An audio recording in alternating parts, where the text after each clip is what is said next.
Have you ever wondered why sunflowers, pine cones, and even galaxies seem to follow the same pattern? It turns out, they're all following a secret code, mathematical one. In Chapter 2 of Nature's Numbers, Stewart dives into the world of numbers and shows how they're hidden all around us, in nature and beyond.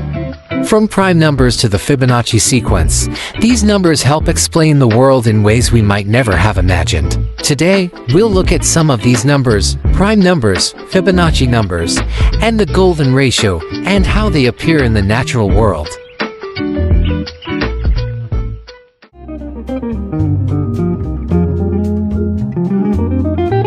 First up, let's talk about prime numbers.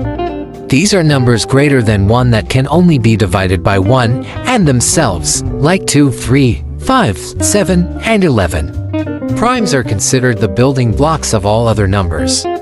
Everything in arithmetic can be broken down into primes. So, they're kind of like the atoms of math, simple but incredibly important. These numbers are crucial in the real world too, especially in encryption. Modern security systems, from online banking to personal messaging, rely on primes to keep our information safe.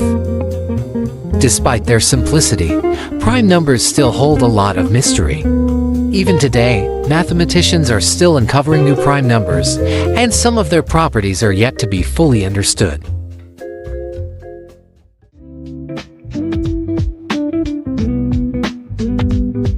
Next, let's look at the Fibonacci sequence. It's a simple pattern where each number is the sum of the two before it: 0, 1, 1, 2, 3, 5, 8, 13, and so on. What's incredible is how this pattern shows up all over nature. You see it in the way plants grow, like in the arrangement of leaves or the number of petals on a flower. Even the seeds in a sunflower follow this pattern. Now, here's where it gets really cool. If you take the ratio of two consecutive Fibonacci numbers, it gets closer and closer to a number called the golden ratio. About 1.618. This ratio pops up in all kinds of places, like in the design of famous buildings or works of art. The golden ratio isn't just a mathematical curiosity. It seems to be tied to what we find aesthetically pleasing. That's why it shows up in so much art and architecture, from the Parthenon to Da Vinci's paintings. In nature, the Fibonacci sequence and the golden ratio aren't just random coincidences. They help plants grow in the most efficient way, allowing them to get maximum sunlight and space. It's almost like nature has a mathematical blueprint.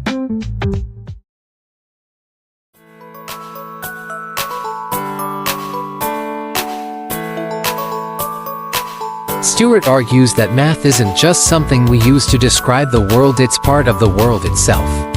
Numbers and patterns are everywhere, in the shape of galaxies, the way trees branch, and even in the structure of DNA. By uncovering these patterns, we start to see that nature is actually more orderly than we might think. It's as if the world is following a hidden set of rules, and math helps us decode them. The Fibonacci sequence, prime numbers, and the golden ratio, these aren't just numbers on a page. They're part of the deep structure of the world around us, and understanding them can give us new insights into everything from biology to physics. One of the biggest takeaways for me from this chapter is how intertwined math and nature really are. The idea that something as simple as a number can explain the growth of a plant or the shape of a galaxy is pretty mind-blowing. I now look at the world differently.